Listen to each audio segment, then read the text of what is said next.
Vincent is die kaptein van die Lions. Vincent, groot wedstrijd. Julle het opgedag, geëxecute van die begin af.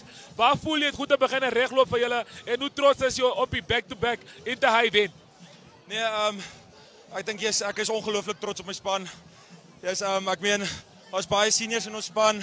Ek dink, ek weet nie, ek is lost for words. Dis ongelooflik.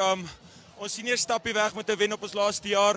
Die juniors op die span, hulle het opgedaag, hulle het gestep op, almal het vir mekaar gespeel.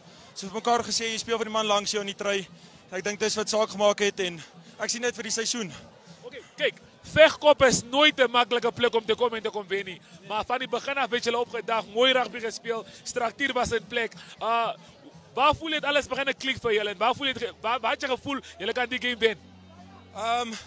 Ek meen toe ons weet jy, ons het so 'n praatjie agter die palle gekry van jy weet bietjie motivation en so en ek het die manne gesê oor ons het begin ons moedsak en ek dink daai motivation speech het almal net gesê okay maar luister ons kan nie net so verloor nie. Ons speel vir iets meer. Ek dink daar so het almal se minds net bietjie geswitch en toe daag is op. Ja. Groot wen vir julle. Geluk vir die wen en ja, geluk. Dankie, waardeer dit. Lekker Vincent.